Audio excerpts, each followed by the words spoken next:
Good. Great.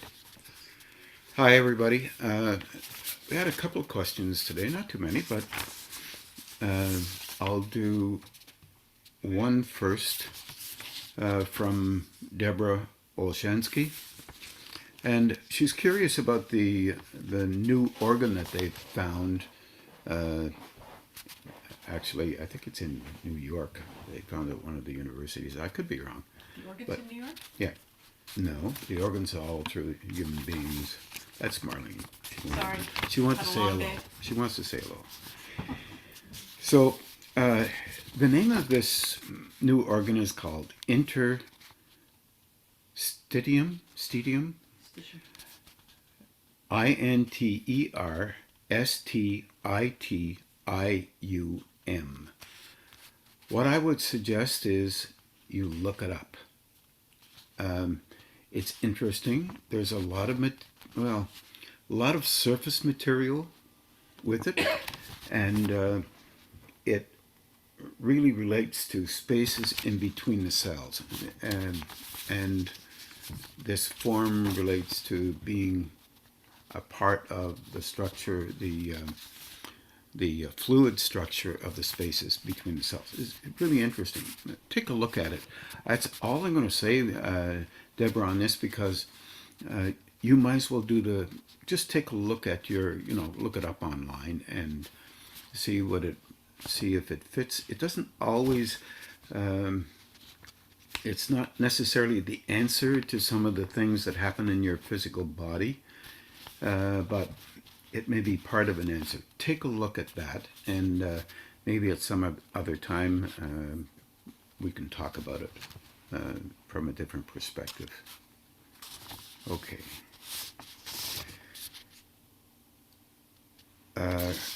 Just an afterthought. Remember that there is a lot of fluid in your body. It has a big impact if you're looking at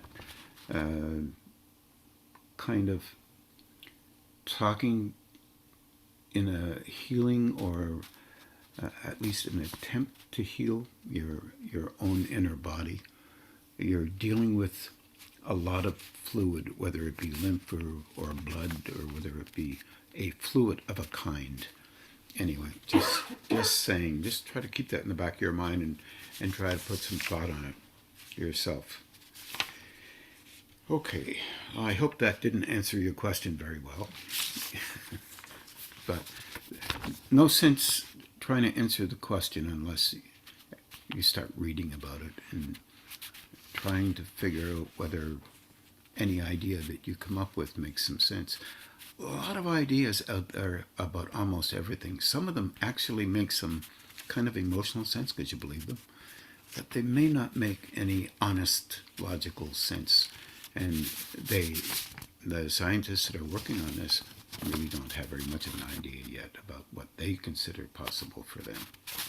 Okay, let's go on with Dominic Clark. He's from Scotland. Deborah was from Tennessee, Nashville. So Dominic says, I've heard you say many times about the importance of developing a relationship with this life force, universal force, whatever you want to call it. Can you say something about how to cultivate a personal conversation with the highest God-loving presence? What are the advantages of turning to this power for help? And he gives some examples to soften things down, to clarify, to bring peace for yourself and others. Can I rely on this power too much?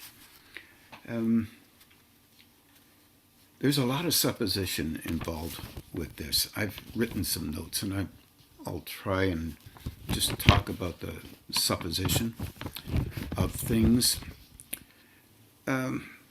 Dominic, when you're engaging with yourself, one of the fundamental things that we all run into is ourself.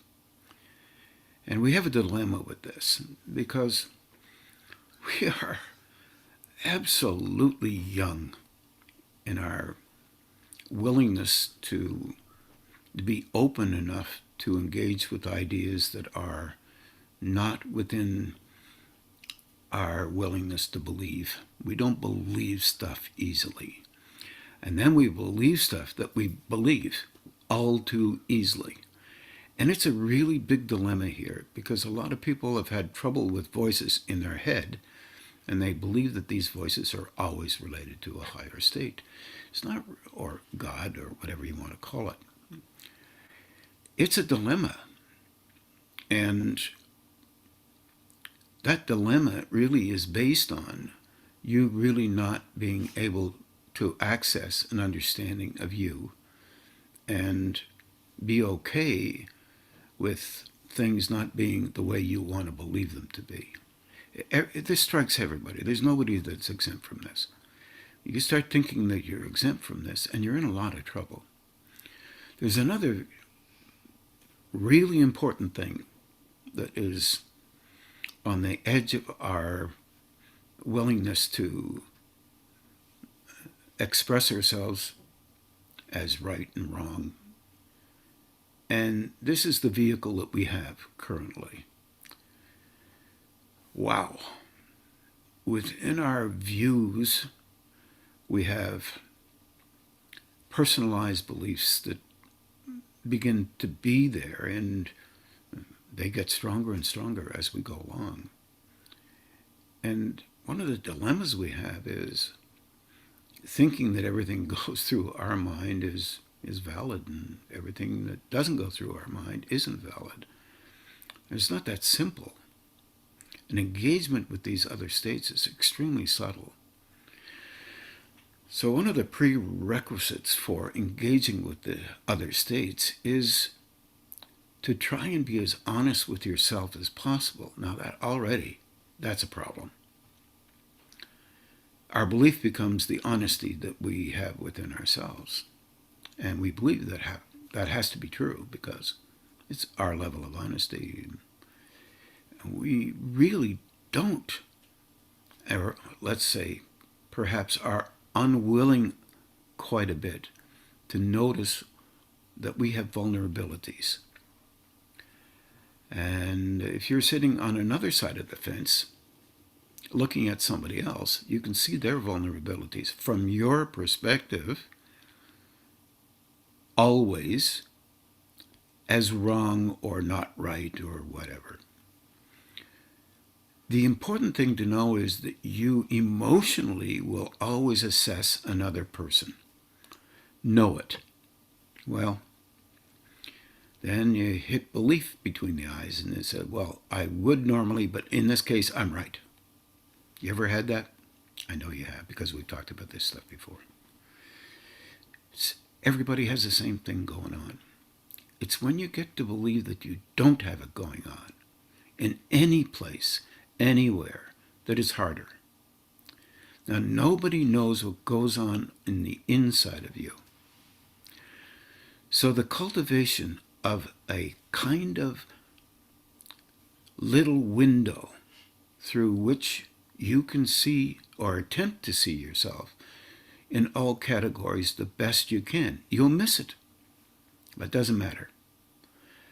Keep engaging with these categories because you're trying to cultivate a window, a seeing window, a place through which you can see in your mind, in your emotions, where you don't only consider yourself right, but can allow yourself to consider even what you think is right may not be as right as you believe. That is a key, and it's vital, because that is a recognition that no matter what you think is true, is only part of a broadening of you that goes beyond what you know now.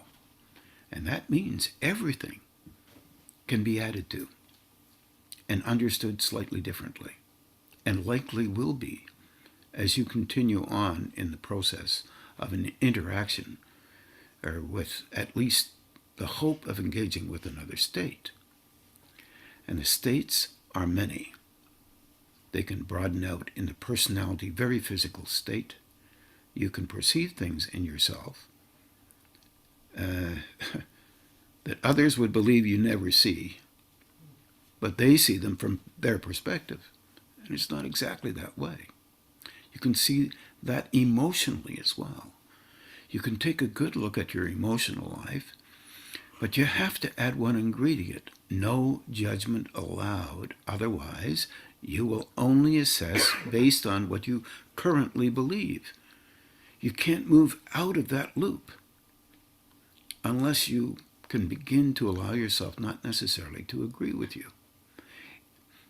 And in that way, you broaden out just a wee bit, and that helps you to go beyond where you understood things before. Blavatsky did a lot of work on this. In one of the books that she wrote a last chapter about saying, the only thing I really fear is people will memorize my works and believe them to be totally and completely true. And they're only a base for moving forward beyond what I'm talking about. But it must be through experience, not memorization of material. Thus, the reason for attempting to try and understand the you that you present, with no negation, just with recognition. In doing that, you begin to see spaces in what you usually employ as a dictum related to belief, so that you can basically survive the way you think you need to be, so you can live life in some relative normal way related to you being Dominic or me being Ron. No one knows the depth of your search in there, but everybody believes they know, because everybody thinks they're smarter than everybody else. It's not true. None of us are that smart. We're engaged in process. We're learning. And what one person can help you with is something that may help you to broaden out what you believe has to be there, unless you're truly involved with an emotional defense that cannot be penetrated because you fear what will happen if it is. This is a real dilemma. So, really, if that's there, what you will hear or engage with is not very subtle. So you will believe, and that has its restrictions, highly charged emotionally, and very defended, and defended is part of the process of us engaging with life. Every image that we set up for ourselves is defended by me, you, everybody else, anybody else. It doesn't matter who it is. Someone who's brilliant is defended. Sometimes even more defended, because they cannot abide by the fact that if they do not protect themselves, they will be noted somehow, somewhere, by somebody as dumb. And that's a horrible thing if you believe you're brilliant. Well, here's the news. Almost everybody believes they're brilliant, brilliantly smart or brilliantly dumb, or brilliantly in between somewhere. It's all process.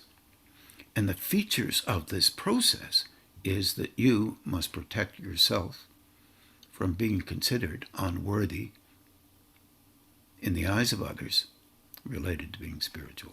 It's just a crock of baloney. So, with that in mind, where do we go from there?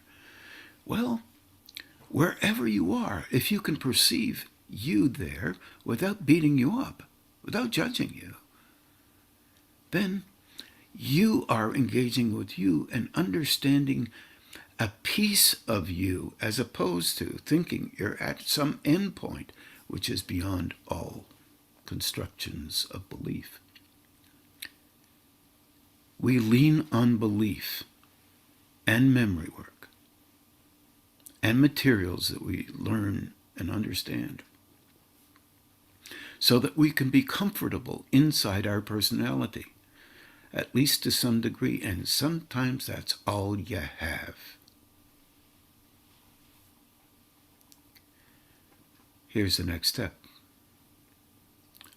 You suddenly begin to notice the subtlety. You're looking at something and you believe it has to be true.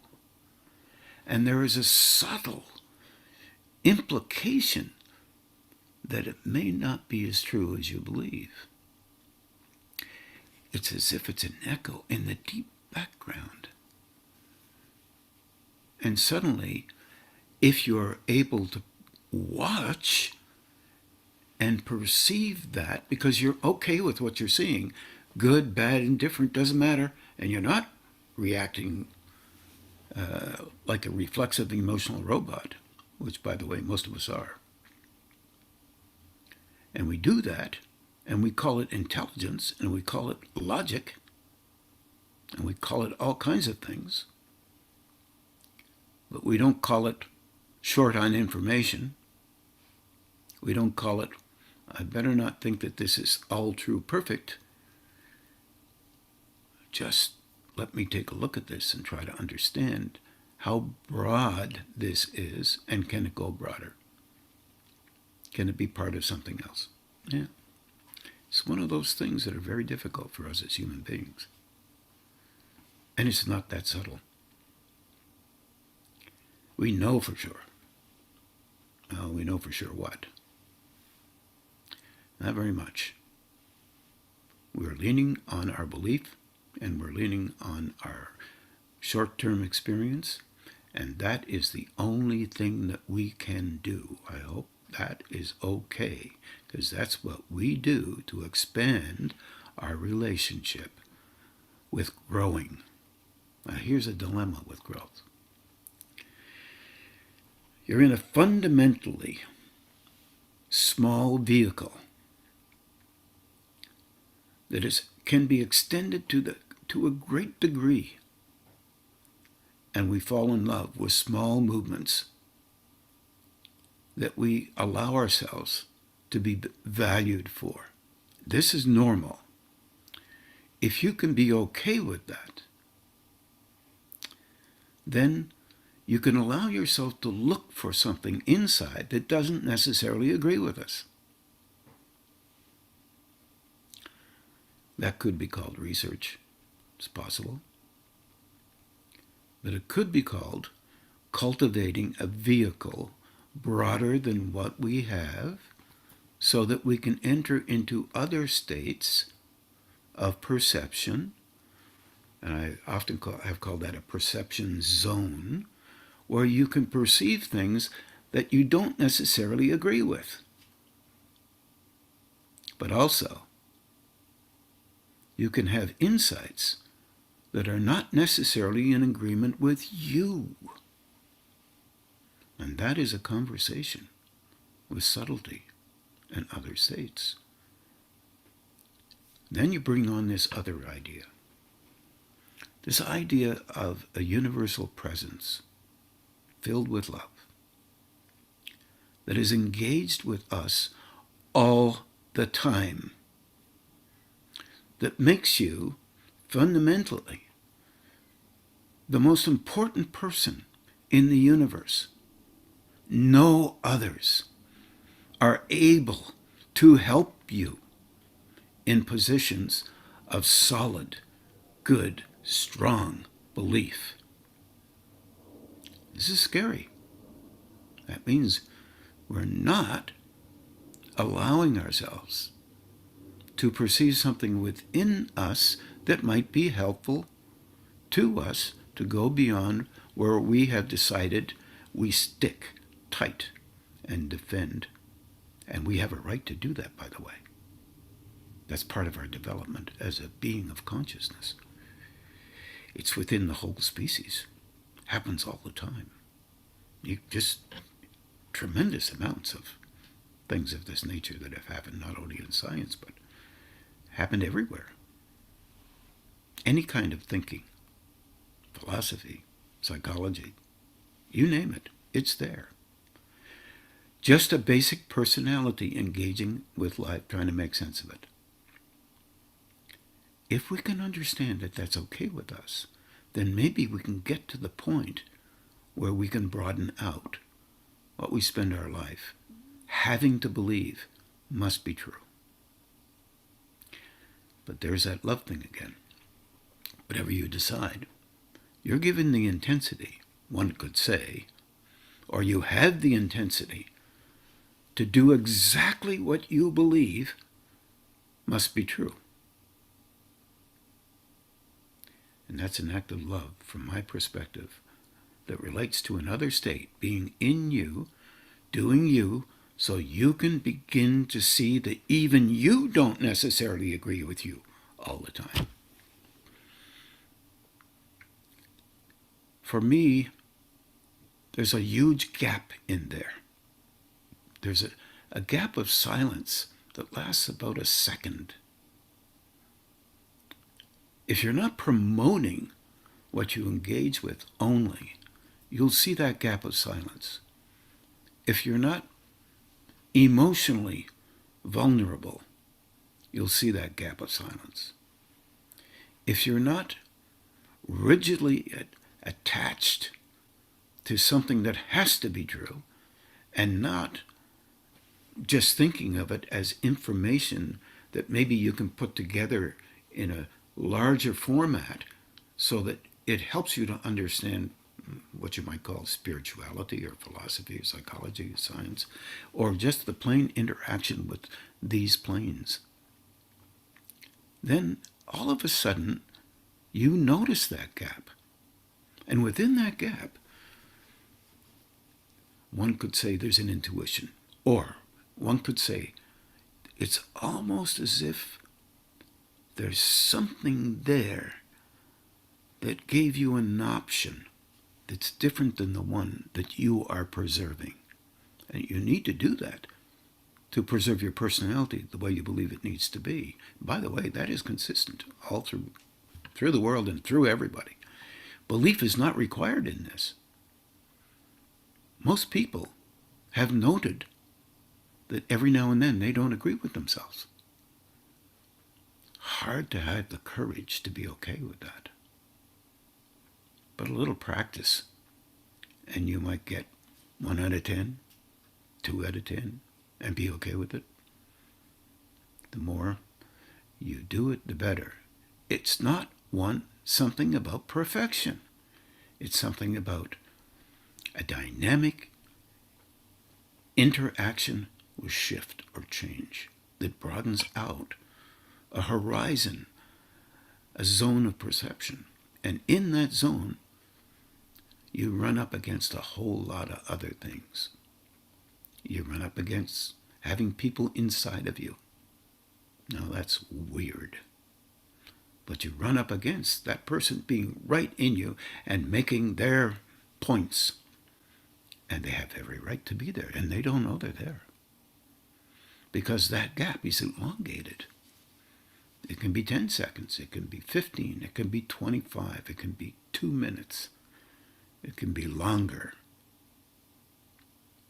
If you align with it in some way, if it hurts you, if the other person is hurting, it's elongated, so you will know that.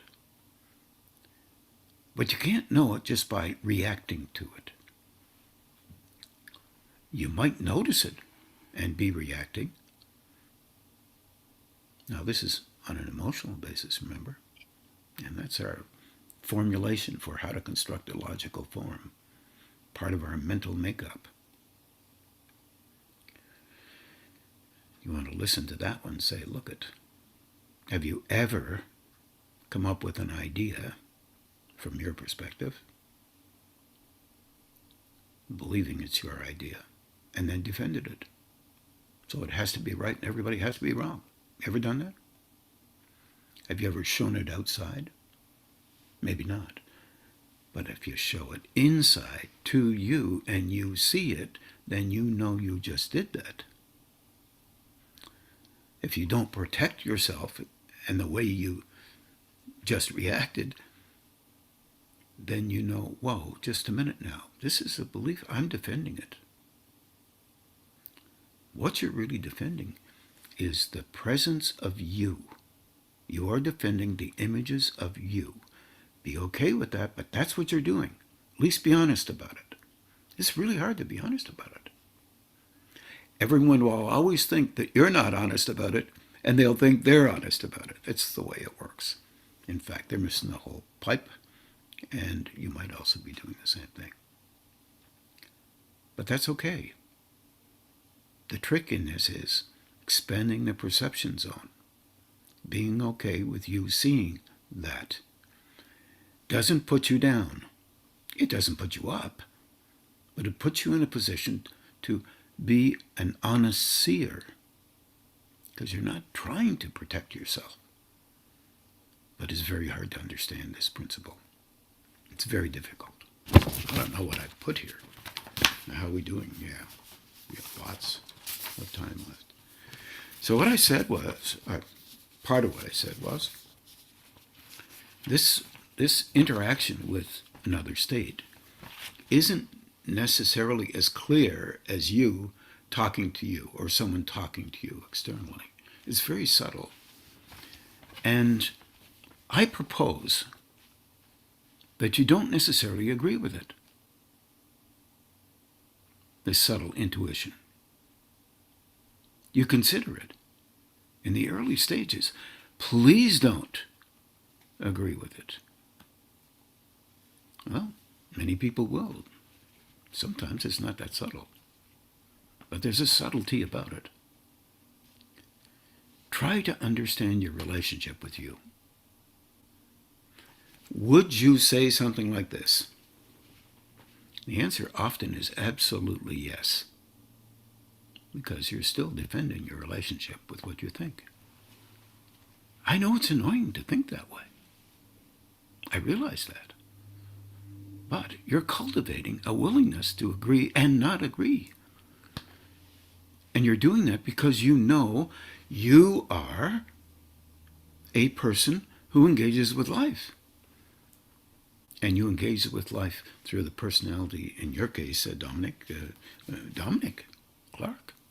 In my case, Ron Chapman. In other people's cases, of course, no one else does this but you and I. We would be assessed from the eyes of someone who doesn't do this. You're trying to perceive what's honest inside yourself. I know you well enough.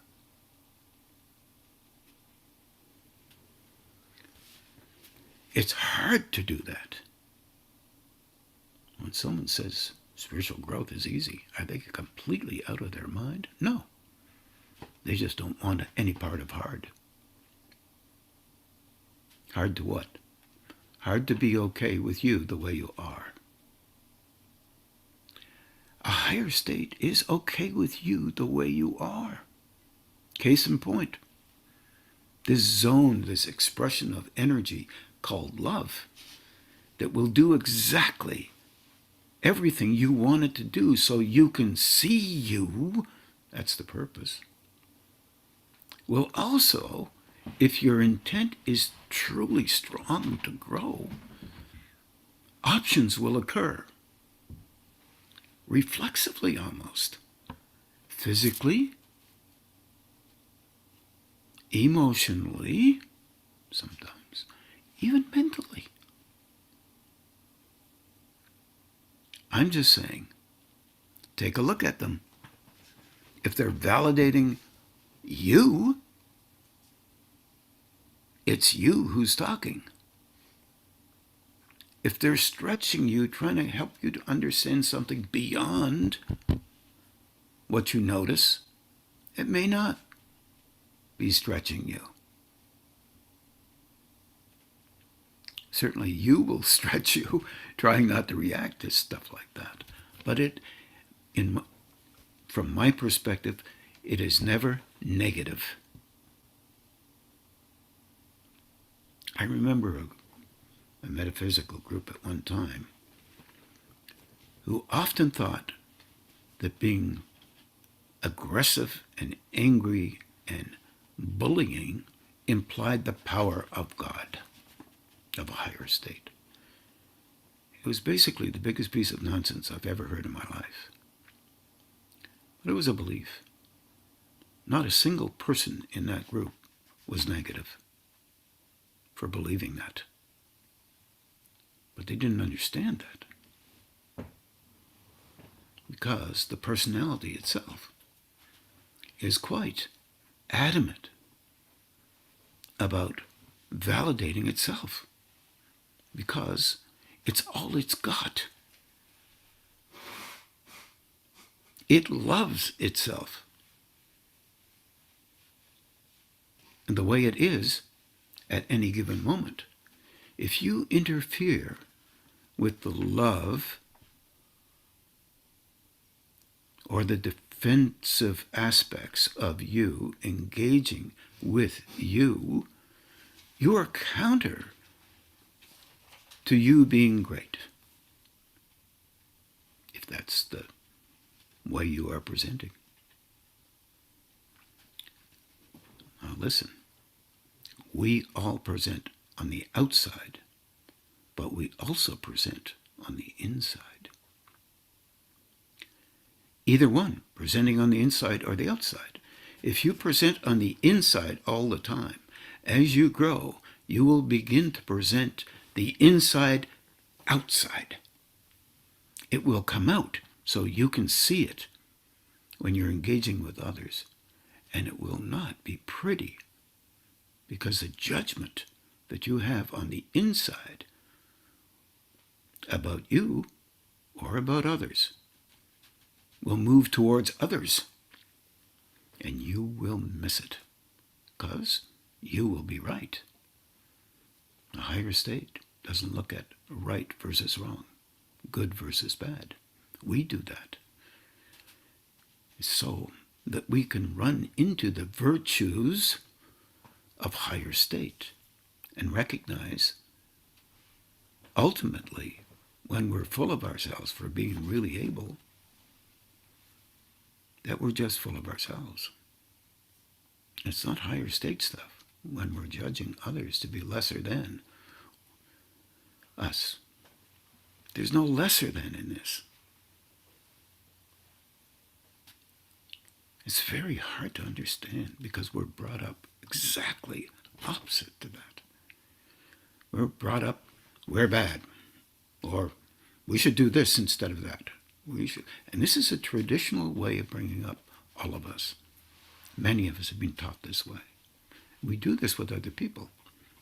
We judge other people for being this way or that way or whatever. And we don't understand what we're doing. We're basically elevating ourselves because we don't have anything else to elevate to make us feel good in that moment. And we don't want to be wrong. This is not negative. This is process.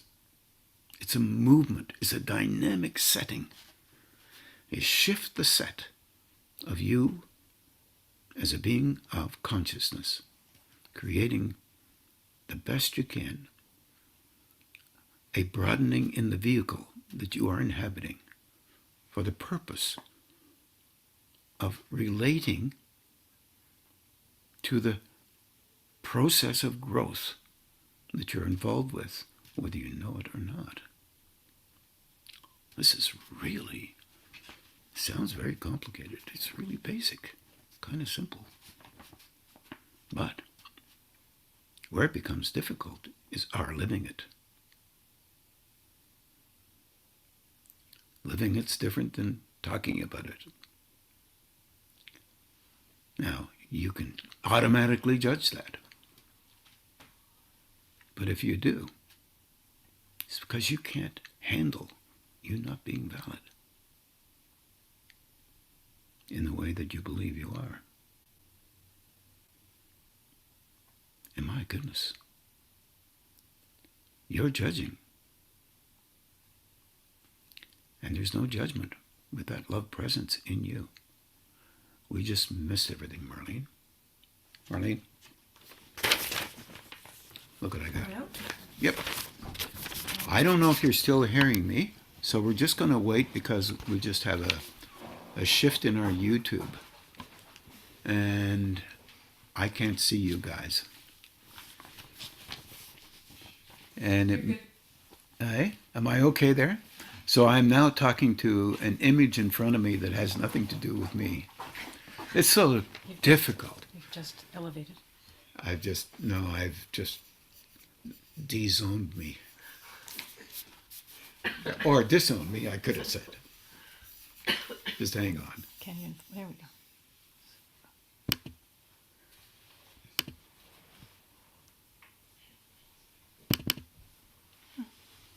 Interesting. It might be frozen. I'm No, not sure. you can keep talking. You still look fine on the I screen. like talking to myself. I That way, bet you do. well, instead of talking to Dominic then, poor Dominic, I'm really talking to myself. Yeah. And there's nothing wrong with that. That's what I'm trying to get across. Well, it's just helping you illustrate that. I see. This is Marlene. In case you don't know Marlene, this is Marlene talking. Hi guys, I'm having trouble. I can't do this. It's not. I can't. You're gonna have to talk to Dominic or to somebody. This is in events, and there's a camera underneath. Is that? No, I'm not sure. Anyway, okay. Well, I'll do the best I can, Without Dominic. starting all over again, which is just gonna knock people out. I'm going to do the best I can here. Okay. So I've covered the subtlety of this, being it really there's a slipping in. It's only one ring, Marion.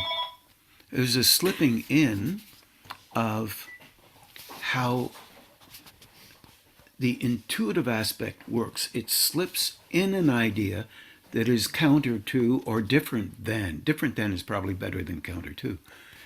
Different than what you believe has to be true. So I just got the thumbs up from some people who called, and apparently you're seeing me, but I'm not seeing you. I like to see the whites of your eyes through this camera. So really basically what you're looking to do is make a zone clearer by knowing you better. You know the difference between you, extended and validated by you, and a subtlety that is almost unnoticeable. And right there you have an insight that might be broader than what you can allow yourself to notice at this particular point. That's the insight. It comes in with that actual flow that is in you all the time that you use to portray the images that you believe you need to portray to be the you that you believe you are. I hope that's relatively clear. But it's the same for all of us. I don't care how spiritual you are. You still have this going down. That means we're all developing in various states of engagement. And these various states are related to us learning about us. And it's okay. All right. Next step. We are taught that if we do certain things and show other people that we do them, we're better than other people who don't. You're living in the land of belief. Those things that you're thinking about may be valid and true, but it's not you perceiving and remembering your relationship with those higher states. It's you putting yourself in a position, lowest level of engagement we can possibly be involved with. You're in a position to engage in a manner that you believe makes you superior to others. It doesn't help you in the perception of higher states. It may make you feel good because you're superior, or may make you feel bad because you're inclined to feel deflated if you don't do this. But it's still about you. You're still in love with the you that you're constructing and reconstructing and deconstructing at the same time. You don't have to be negative. Just do what you can. That's all you're expected to do. Do what you can. And continue. You be the person who doesn't give up on you in a movement towards seeing how you function for the purpose of understanding you better. Not beating you up more. Not elevating you differently. Learning about the middle ground. That will really help. And also, you will understand how difficult it is for other people to be in that same space you're trying to be in. Extremely difficult.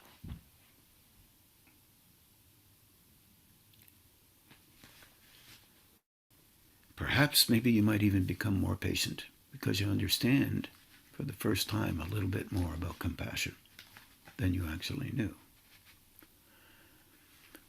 In these places, the subtlety gets stronger but not strong.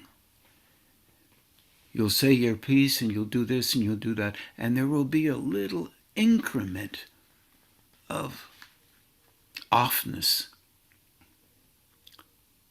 Now, talk to it. Because that's you. And it's that love in that flow that is helping it to be there so you can see something is there. It doesn't mean it's bad or good. It means something is noticed. Something is noticed. Try to be helpful to you. Talk to you. Say, easy, easy, easy.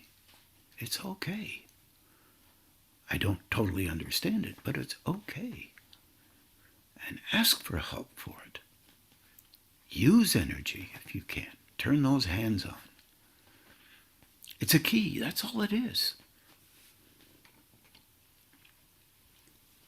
Help you.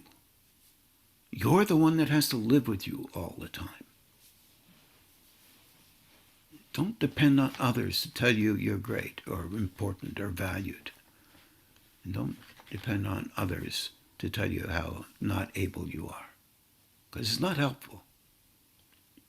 You'll judge them if they say anything about what you believe.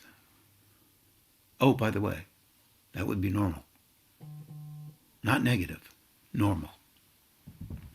So, being more subtle is very valuable for you, but that other level is very subtle as well. Why is it so important to be able to watch your internal self so that you know you better? There are lots of empty beliefs relating to memory that automatically that you can engage with, and you will, I shouldn't have called them empty beliefs. They are beliefs that others may have experienced even, but you may not. And others may have experienced even, and you may. But there's no perfect ladder that when presented will be noted by everybody. Each one has different experiences and similar experiences. And you're learning through experience rather than learning only through belief. It's so important to read and see what others have experienced, perhaps, and to go into some of the ancient traditions to find out what they experienced. There used to be a very valuable and important thing in the ancient traditions. I always call it what the sages wrote about. They were trying to be honest to tell us, that if something like this happened, things were okay. You were all right. If other things happened, you were probably okay too. That's your experience. And then commentary began to be a really important thing. People read material and then they made comments on it. commentary became more important than the information that you read. And then if you take a good look at this, you know and understand as time goes on that that's what we all do. So instead of beating that up even though you realize this is commentary, it may not be the experience of these people, of some people who wrote the books, whatever. It's okay because that's what we do. And these are just options and ideas that may or may not be true. May be different than what was experienced by some of the old sages. But we all try to make marks, points in the direction of our value. We are tremendously valuable without making any points whatsoever in the relationship that we have with internal growth and external growth. It is fascinating that we as human beings can become consciously aware of energy flowing through us. Literally. That's amazing. If we can get over what we believed prior to that moment when it began, and just look at the fact that energy is flowing through us, then we are attempting to remember our relationship with other states because we have shifted into a state of perception that relates to being able to perceive another level of perception, I guess I'll have to say. That is amazing to me. And it's wondrous. As you continue in your vehicle becomes more prepared. You attempt to help it to be more prepared to handle a perception of what's there. Beyond the physical personality, but still including the physical personality. Because normally, most people on the planet do not know how they are. They do know how they would like to present to others. And if they do know aspects of how they are, they judge it because they're trained to judge it from the beginning. Don't do this, don't do that, don't do this, I'm wrong there, what goes on and on and on. Slowing it all down really enables a person to allow them to see the most constructive part of it all, which is, I am learning how to remember what I am inside of me. And I know every time I try to do something different than what I did, energy will go to that. Because that is the nature of that love that is there. Is this what you want? Is that how you are? Is this what you are okay with? Be careful you don't judge you. Oh, you will. All of us do. Be careful. It's not judged from a higher state. It's judged from these lower states. You'll make more mistakes than you can believe. Okay? Keep going. Mistakes are just seeing what your boundaries are. And that's uncomfortable for all of us. Continue. Even when everyone else is not doing what you're doing, you, please, don't give up on you. And I know out in the world, there are many ways of looking at things. One angle is based on a so-called pseudo-Aristotelian orientation philosophically that relates to we are basically nothing but what we create, and there's nothing there, and we are the center of our creativity, and there's nothing other than that. And then there's the orientation of Plato, all through time, same as the Aristotelian orientation. And I don't think Aristotle thought that way, same as Hume and Bellini and a whole bunch of other folks who are trying to make sense of and making us the center of the universe. Plato said, no, there's more. There are higher states. And we can prepare to be able to engage with those states. And we will have difficulty understanding them. As time goes on, we will understand them better. But we continually engage with those states and broaden out how we are now so that we can understand differently than what we believe we have to understand to be validated by other people and ourselves. These are events of life. This is how life is in our planet. And we are notorious for taking credit for almost everything and anything. Well, if that's what we do, know you do it. Knowing you do it is different than hiding that from you. Know that that's what you do. And for the moment, that's what you're doing. And then, when you have a moment when you tend not to do it, be aware of that too. Because it's all a part of you, not just what you lift up or underline in your existence.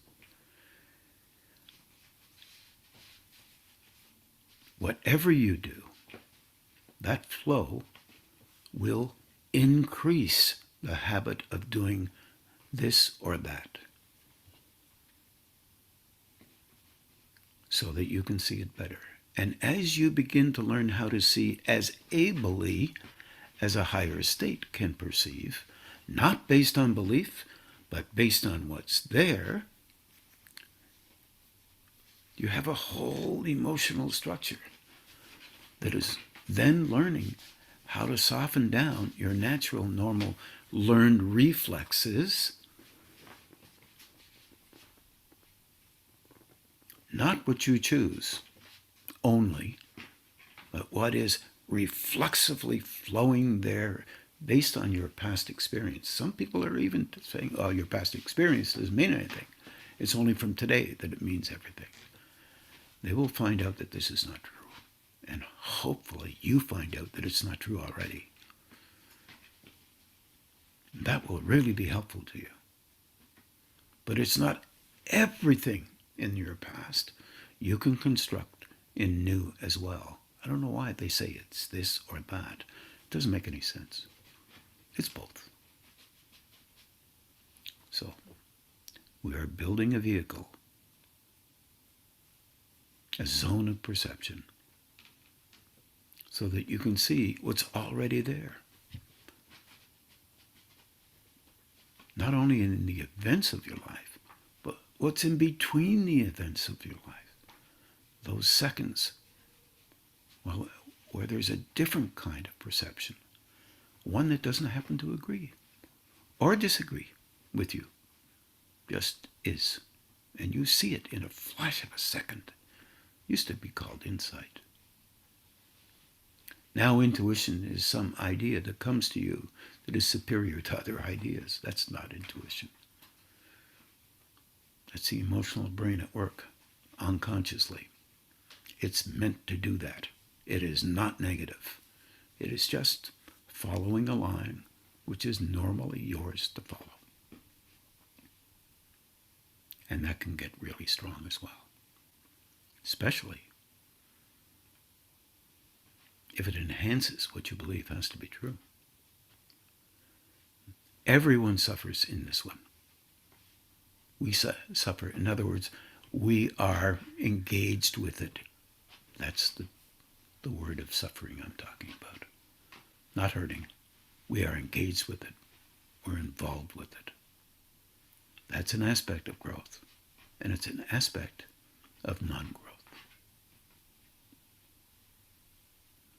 Both are okay.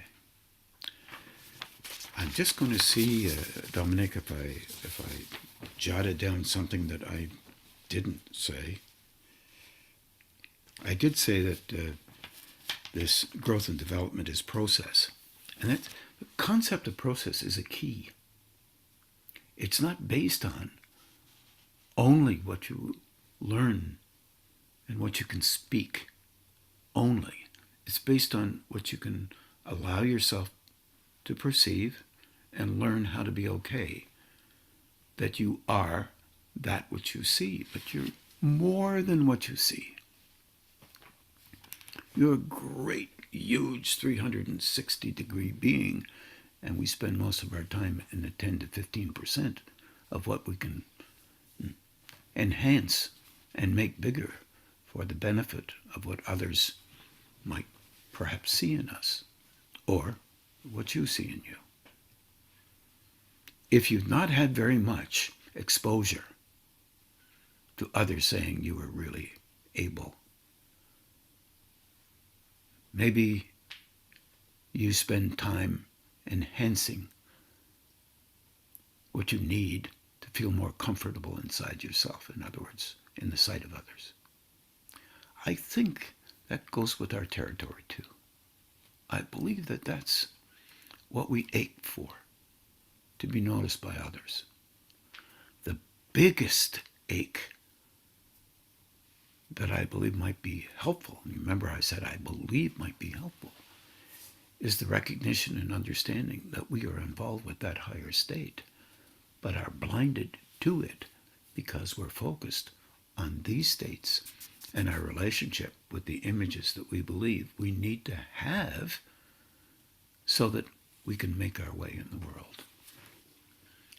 That doesn't mean we're negative. It just means that's the state we're in. Think of a teenager and how difficult it is to be a teenager with new emotions flying through them, physical responses that are driving them up the wall, perhaps. And trying to think through this is almost extremely impossible. Almost. But not, because everybody becomes less of a teenager, less of a 3-year-old, less of a 10-year-old, and is in a slow movement towards understanding what maturity is. Nobody knows, except there are certain rules, and if those rules are there, and you get to be the parent, you get to be the one who's really in charge. You were always in charge. You never weren't, but you didn't know.